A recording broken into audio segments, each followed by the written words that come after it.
Assalamualaikum warahmatullahi wabarakatuh.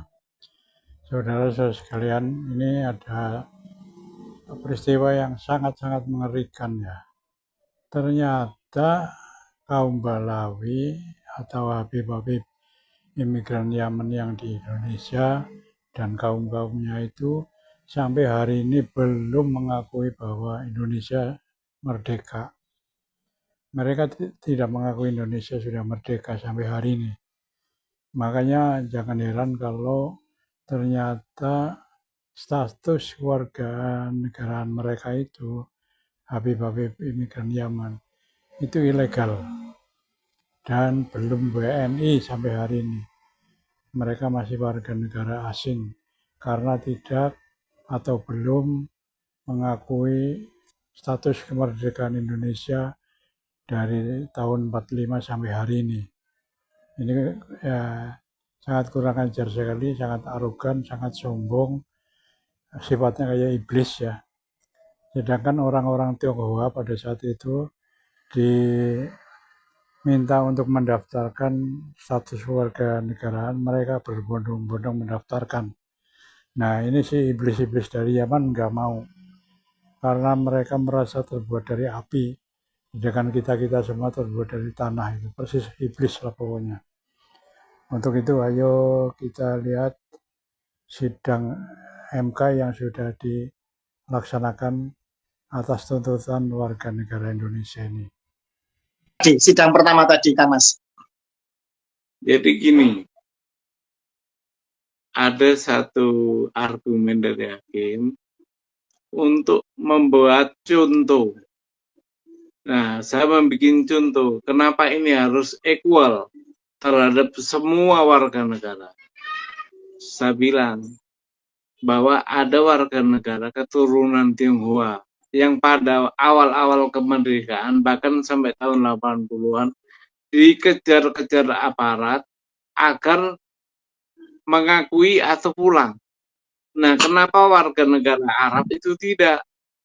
Berarti negara telah berlaku tidak adil kepada semua warga negara yang ada di Indonesia. Gitu. Kenapa? Betul. Kenapa orang-orang Tionghoa diminta untuk mengurus SBKRI, surat bukti kewarganegaraan Indonesia, sementara orang Arab tidak? Nah, saya kasih contoh itu. Artinya apa?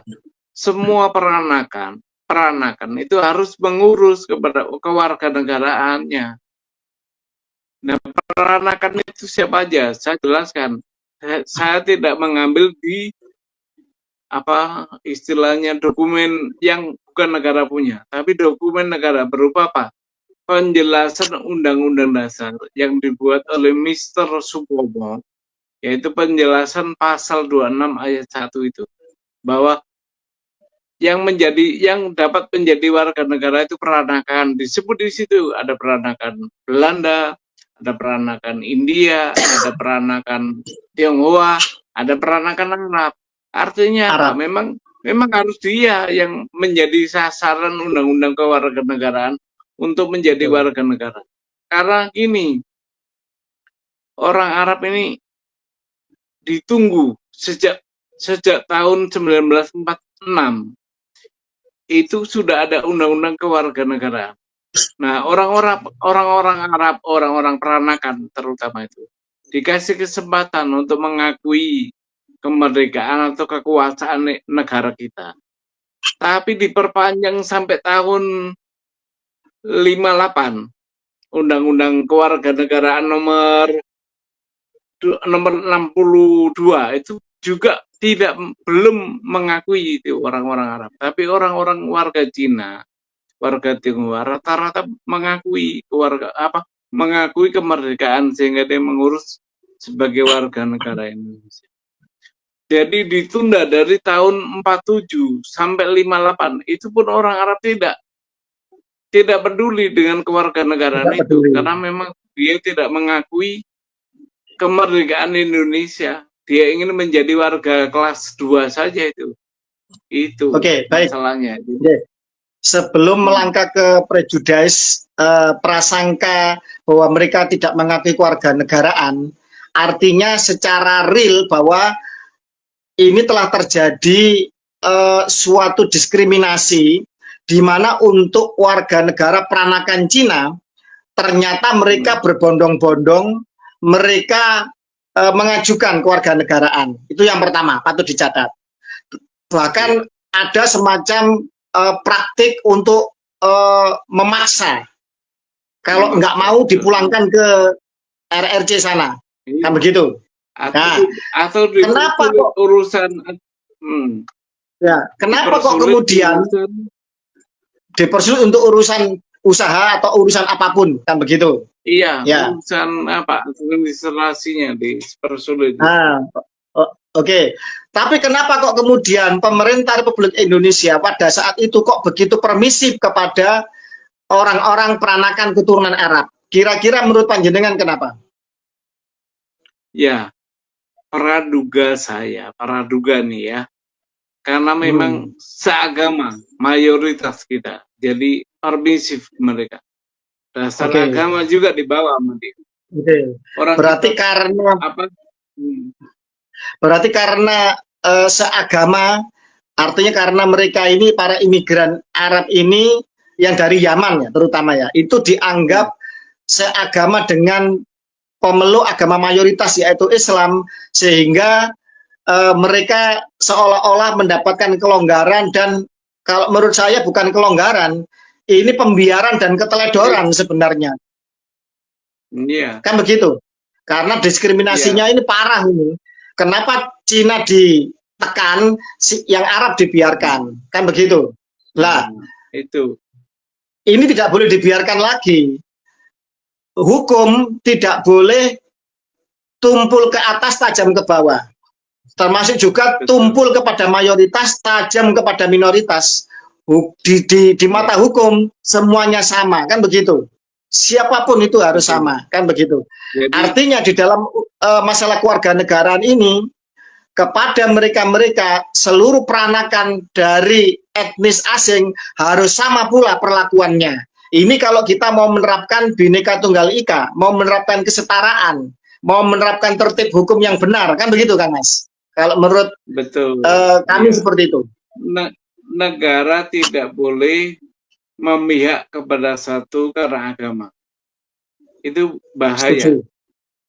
Jadi equal kewarganegaraan itu tidak boleh dipandang dari agama.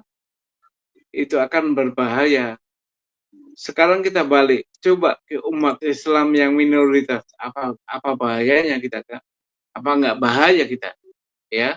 Iya. Nah, begitu sebaliknya. Maka ukuran agama tidak boleh dicampur dengan hukum positif. Agama punya hukumnya sendiri, negara punya hukumnya sendiri. Dan kedua-duanya tidak bertabrakan kalau diterapkan. Setuju. Bahkan saling mengisi, gitu, mestinya itu. Nah, aparatur kita itu nggak punya pikiran begitu. Maka yang seagama lah yang dia terima, bahkan difasilitasi gitu. Nah, yang double minoritas kasihan. Baik, gitu. baik. Maka berasal dari situlah kita ingin pemerintah kita memandang sama semua di depan hukum warga negara. Nggak boleh pilih kasih. Itu. Oke, baik, kembali kepada optimisme panjenengan, dan kepada saya yakin para hakim Mahkamah Konstitusi masih punya hati nurani, masih punya akal sehat dan kejernihan berpikir untuk menegakkan konstitusi itu sendiri, karena mereka adalah garda terdepan untuk pengawal konstitusi. Artinya seandainya kemudian optimisme kita berjalan bahwa uji materi panjenengan diterima, dikabulkan, maka berarti mereka-mereka yang duduk di dalam pemerintahan atau jabatan publik, jabatan politik, atau kemudian dalam hal ini sesuai dengan undang-undang agraria, bahwa ini harus ditarik dulu oleh negara. Begitu ya konsekuensinya, Kang Mas? Gini, konsekuensinya sebenarnya sudah harus begitu. Tanpa ada putusan MK juga harus begitu, karena memang terbukti mereka bukan warga negara Indonesia. Cukup ditanya aja, kamu punya nggak pengesahan sebagai warga negara Indonesia? Kalau nggak punya, ya berarti orang asing. Nah, itu Betul. undang-undang sudah membatasi itu. Undang-undang dasar dan undang-undang kewarganegaraan membatasi bahwa cukup punya nggak kau pengesahan.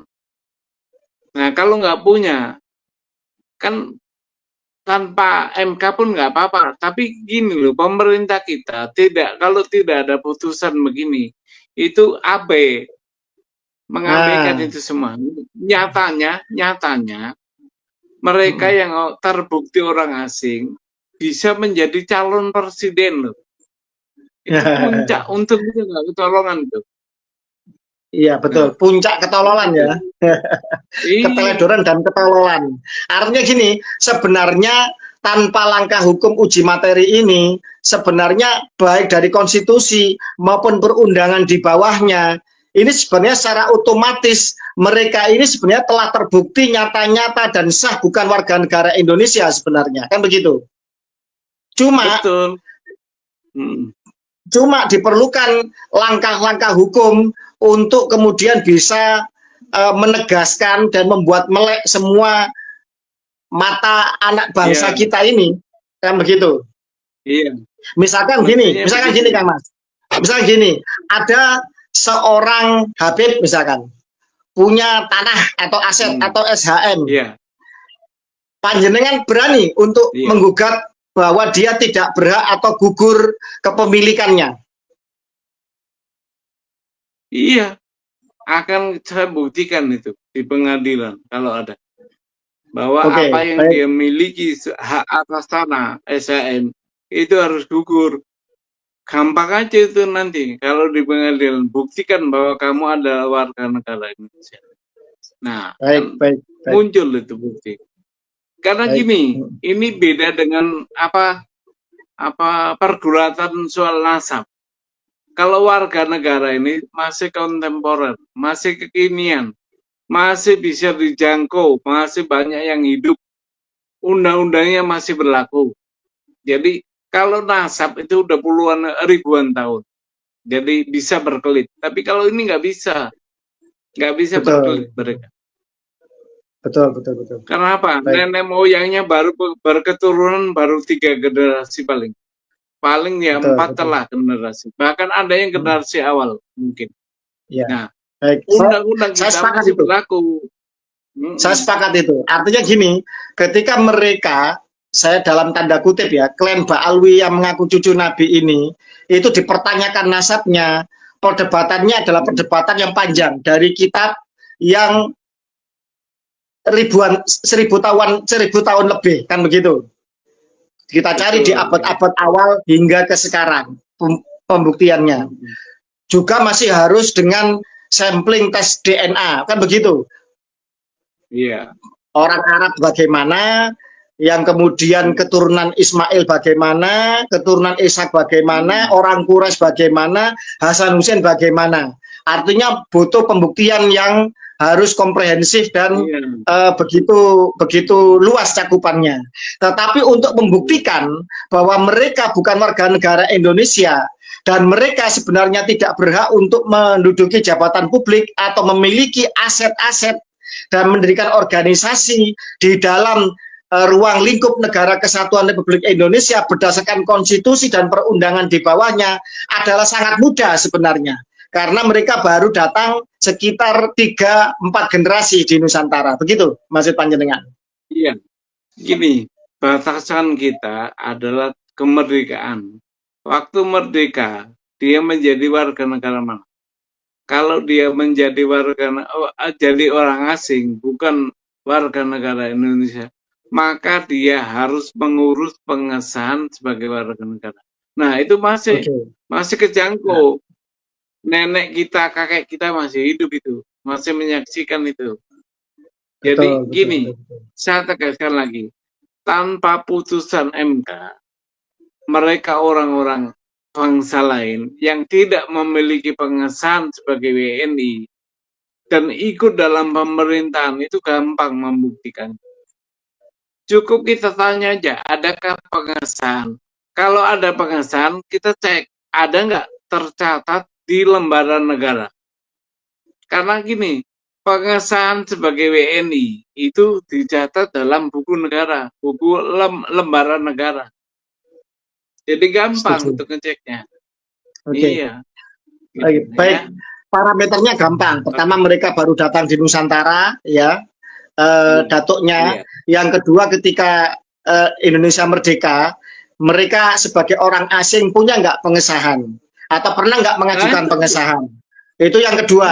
Yang ketiga, ada komparasi, ada perbandingan dengan peranakan keturunan etnis asing yang di Nusantara, yaitu etnis Cina.